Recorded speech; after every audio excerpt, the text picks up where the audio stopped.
쌀 한 톨 한 톨을 40% 이상 깎아서 만든 삭케를 긴조라고 합니다. 50% 이상 깎아서 만든 삭케는 다이긴조라고 하고요. 쌀을 많이 깎을수록 맛과 향이 좋아지기 때문에 고급으로 치는데요. 이 쌀을 40%에서 50%로 10% 더 깎는 데는 2배의 시간과 전기료 그리고 쌀이 들어간다고 합니다. 대신 다이긴조는 긴조보다 3배가량 비싸게 팔립니다. 지금 히로시마에서는 이 혼조조, 긴조, 다이긴조로 이어지는 삭케 등급의 정의를 완전히 바꿀지도 모르는 혁명이 일어나고 있습니다. 긴조용 쌀로 다이긴조를 능가하는 맛과 향의 술을 만들 수 있게 됐기 때문입니다. 지난주 히로시마 중소기업을 소개하는 첫 번째 시간에 위스키에 비유하자면 18년산 원액으로 30년산을 능가하는 위스키를 만들 수 있게 됐다고 말씀드린 대로입니다. 사케 본사님을 자부하는 일본이지만 버블 경제 시절 사케는 맛없고 아재들이나 마시는 술 취급을 받으면서 오랜 침체기를 겪었습니다. 사케가 부활한 건 2000년대 들어서인데요. 여성들도 즐겨 마시는 세련된 술로 이미지 변신에 성공한 덕분이었습니다. 이미지 변신을 가능하게 만든 게 사케의 고급화입니다. 다이긴조, 긴조 등으로 등급화를 하고 지역마다 독특한 개성이 있는 지사케가 만들어지면서 사케는 프랑스 와인처럼 이 문화와 얘기거리가 있는 주류가 됐습니다. 한국에서도 사케를 좋아하시는 분들은 준마이 다이긴조, 준마이 긴조, 혼조조 등 이 사케 등급을 다 꿰고 계시던데요. 다이긴조와 긴조와 같은 사케 등급화가 실은 쇼와 시대 들어서야 생겨난 것 알고 계셨나요? 사케 등급화를 잉태한 곳이 바로 히로시마입니다. 원래 히로시마는 사케 불모지였습니다. 사케를 만들려면 적합한 물과 정미 기술이 필요한데요. 히로시마에는 둘 다 없었기 때문입니다. 큰 강이 없어서 정미용 수차를 설치하지 못하고 쌀을 발효시키는 미생물이 풍부한 경수가 아니라 연수가 나는 히로시마는 술 빚기에 실격인 지방이었습니다. 히로시마 사람들은 자연환경의 수혜를 받지 못한 한계를 자신들의 기술력으로 뛰어넘었습니다. 150여 년 전 연수로 사케를 빚는 연수양조법과 수차 대신 자체 동력으로 움직이는 동력 정미기를 차례로 개발했습니다. 수차 대신 동력으로 움직이는 정미기의 개발은 사케의 판도를 바꿔놨는데요. 수차로는 10%밖에 깎지 못하던 쌀을 동력 정미기로는 50에서 60%까지 깎을 수 있었기 때문입니다. 다이긴조와 긴조 같은 사케의 등급이 히로시마에서 잉태됐다고 말하는 이유입니다. 일본 최초의 동력 정미기를 개발해 사케 고급화의 문을 연 회사가 1896년 히로시마 현에서 설립된 사타케입니다. 사타케 덕분에 흔한 토속주에 불과했던 일본 사케가 와인과 같은 세계적인 주류로 지위가 상승했다고 말할 수 있을 겁니다. 히로시마 지역의 정미기 회사였던 사타케는 오늘날에는 일본을 넘어 세계 최대 정미기 기업으로 성장했습니다. 사타케의 정미기는 북미 시장의 98%, 아시아 시장의 70%, 중동 아프리카 지역 시장의 60%를 점유하고 있습니다. 일본 대형 정미공장 시장 점유율도 70%로 압도적인 1위입니다. 쌀에 그치지 않고 세계 3대 곡물인 밀, 옥수수 등 다양한 곡물의 정미기로 사업을 확대했기 때문입니다. 사타케 정미기는 현재 150개국에 수출됩니다. 그룹 전체 종업원은 3,000명에 달합니다. 이 정미기라면 쌀겨가 사방에 튀고 대화가 불가능할 정도로 소음이 심한 동네 방앗간 풍경을 떠올리시는 분이 많을 텐데요. 저 역시 정미기 시장에서 부가가치를 내면 얼마나 낼까라는 의구심을 갖고 있었습니다. 그런데요, 사타케 신형 정미기는 대당 가격이 10억엔입니다. 우리 돈으로 100억 원인 거죠. 1시간에 40만 명이 먹을 수 있는 분량인 8톤의 쌀을 정미할 수 있습니다. 지금 보시는 영상의 정미기만 해도요, 크기가 엄청나잖아요. 그런데 이조차도 본사 건물에 넣기 위한 전시용 모델일 뿐 실제 정미 공장에 납품하는 제품은 훨씬 규모가 크다고 합니다. 최근 정미기 는 현미를 깎아서 백미로 만드는 이 정미 자체보다 선별 기능이 더 중요하다고 합니다. 위생에 대한 소비자 요구 수준이 훨씬 까다로워졌기 때문입니다. 벌레와 알을 골라내는 건 기본이고요. 무게 센서와 시각 센서를 장착해서 앞면은 괜찮아 보이는데 뒷면에 상처가 났거나 색이 변한 것까지 선별이 가능하다고 합니다. 예전 같으면 쌀의 불순물을 제거하는데 한나절이 걸렸을 텐데요. 지금은 보시는 것처럼 쌀 한 포대 분량을 선별하는데 1분 남짓이면 가능합니다. 불량미는 뜨거운 입김으로 불어내는데요.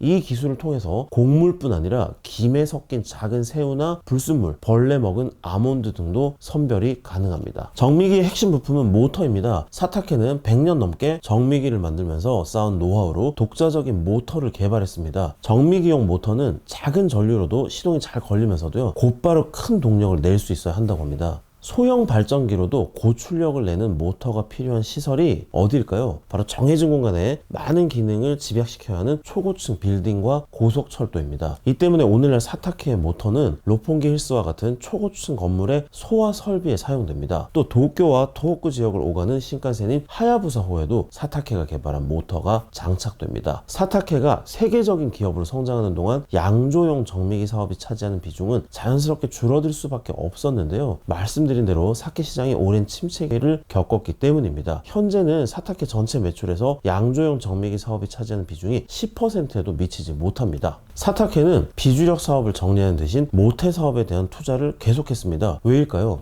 我々の会社の創業の理由が実は日本酒の精米機から始まっているからなんです。なのでその思いですよね。その思いをきちんとつなげていきたい、伝えていきたいというところからもう何年もかけてこの森林精米っていうのを開発いたしました。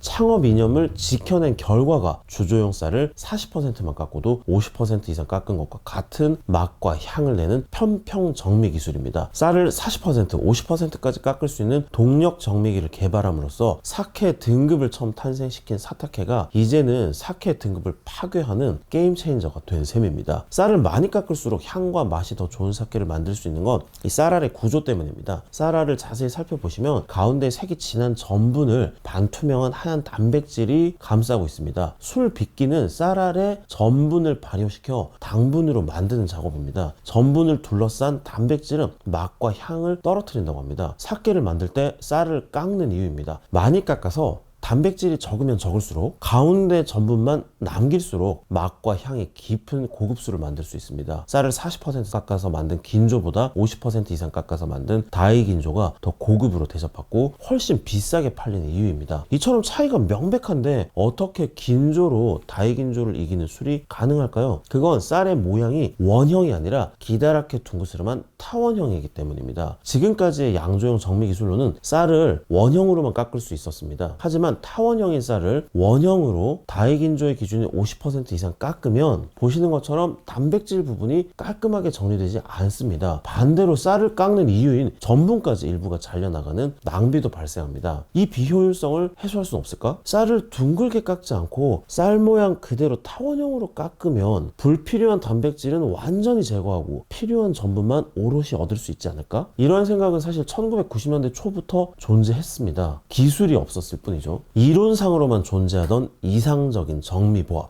즉 쌀깎기를 현실로 만든 기업이 사타케입니다. 4년간의 개발 기간을 거쳐 2018년 내놓은 편평 정미 기술입니다. 쌀을 타원형 그대로 깎아서 단백질은 최대한 제거하고 전분은 최대한 살릴 수 있게 됐습니다. 편평 정미로 40%를 깎은 쌀에는 기존의 정미법으로 50% 깎은 쌀과 같은 양의 전분을 얻을 수 있습니다. 긴조용 쌀로 다이긴조급 사케를 만들 수 있는 이유입니다. 최근 일본에서는 한국과 중국 등 사케에 관심이 많은 외국인 관광객을 겨냥해서 정미보합을 극단적으로 낮춘 사케가 유행입니다. 공항 면세점의 사케는 정미보합 23, 정미보합 30을 내세운 제품도 흔합니다. 쌀을 77% 깎고 남은 23%만으로 담근 술이라는 뜻인데요. 그만큼 값도 비싸집니다. 한국의 고급 술집에서는 한 병에 40만원, 50만원씩도 한다고 들었는데요. 이 정미의 원리를 이해하고 보면 정미보합을 터무니없이 낮춘 사케가 얼마나 허무한 상술인지 이해할 수 있게 됩니다. 정미보합을 불필요한 수준까지 떨어뜨린 사케가 더 우수한지에 대해서도 논란의 여지가 많습니다. 많이 깎은 쌀일수록 마찰열에 오랜 시간 노출되면서 건조해질 가능성이 높기 때문입니다. 필요한 전분까지 제거하는 낭비이기도 하고요. 사타케가 사케 등급 체계를 바꿔놓을 기술을 개발했지만 술을 빚는 건 결국 양조장이잖아요. 양조장이 써주지 않으면 모처럼 개발한 편평정미 기술이 꽃을 피울 수 없었을 겁니다. 양조업계는 대체로 보수적이죠.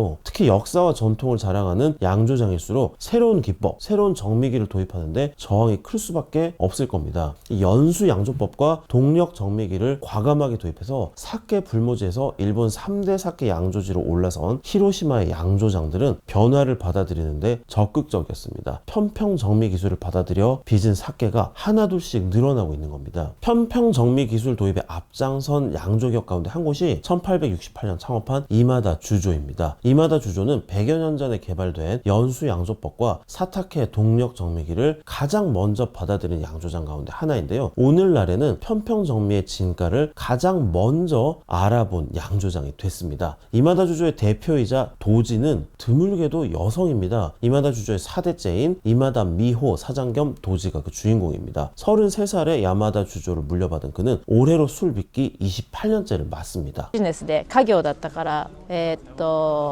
できるかどうかわかんないけども、続けられるかどうか挑戦したいなと思って始めました。で始めてみたらね、なかなかうまくいかなくって、なかなかうまくいかなかったからこそちょっと続けてきたんだなと思うんですよ。すぐに簡単に美味しいお酒ができちゃったら多分そんなに頑張らなかったかもしれない。でも私すごい酒造り下手くそで、何年も何年もなんか美味しいものができなかったので、このままじゃやめられない、もうちょっとやらなきゃもうちょっとやらなきゃっていう間に続けてきて、 일본의 일부 지역은 최근까지도 술 빚는 곳에는 여성의 출입을 허락하지 않을 정도로 보수적인데요. 해상 교통의 요지로 인제와 물산의 드나듦이 활발했던 히로시마 해안은 예로부터 개방적인 지역이라고 합니다. 제대로 된 기술만 갖고 있으면 성별은 따지지 않고 존경받을 수 있다고 하네요. 이마다 사장의 집안에서도 여성인 자신이 4대째로 가업을 물려받는데 반대한 사람이 한 명도 없었다고 합니다. 그렇다고는 해도 한때 사양산업 취급을 받던 사케 만들기를 30여 년 가까이 계속하기엔 고민이 많았을 텐데요.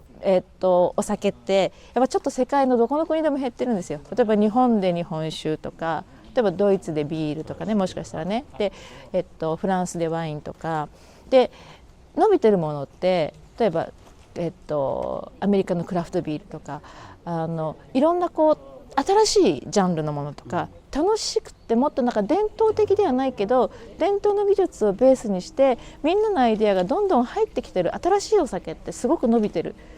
そこですごく一つ大切だなと思うのは、だけど日本酒を作る技術のベースにあるその日本人が自然の中から学んだ感覚とか技術って、そのお米を育てること、例えばその米と水とだけで微生物を利用して安全にお酒を作っていくための技術とか、そういうものは必ずベースになって、その技術があるからこそ次の新しいものもできていく。 지난 2월 일본 외신기자센터 FPCJ 주최로 다녀온 취재 투어에서 이마다 주조가 편평정미로 만들어낸 사케를 맛볼 수 있었습니다. 긴조주용 쌀로 만든 사케지만 다이긴조 특유의 향긋한 과일향이 일품이었습니다. 이마다 주조는 히로시마현 해안가의 작은 마을인 아키츠의 양조장이지만 생산한 사케의 30%를 세계 20개국에 수출합니다. 해산물을 좋아하는 한국인의 입맛에 맞춘 사케도 따로 판매하고 있습니다. 이마다 미호 사장 은 1년 내내 해산물과 과일이 풍부하게 생산되는 지역인 히로시마의 사케는 계절감이 뛰어난 게 장점이라고 설명을 하더라고요. 최근에는 아키타의 아라마사, 아오모리의 덴슈 등 대표적인 고급 사케를 빚는 양조장들도 편평정미를 도입한 사케를 만들고 있습니다. 여성 도지, 편평정미와 같이 가보지 않은 길을 걸어온 이마다 사장의 꿈은 의외로 단순했습니다. 직원들에게 급료를 제대로 지급할 수 있고 다 함께 즐겁게 일할 수 있는 환경을 유지하는 것이 전부였습니다. 제가 매출이나 순이익을 늘린다든지 같은 경영적인 측면은 생각을 안 하시나요? 라고 여쭤봤는데요. 그랬으면 진작에 다른 일을 했죠 라는 답이 돌아왔습니다. 지금까지 도쿄나우의 정현우 특파원이었습니다. 감사합니다.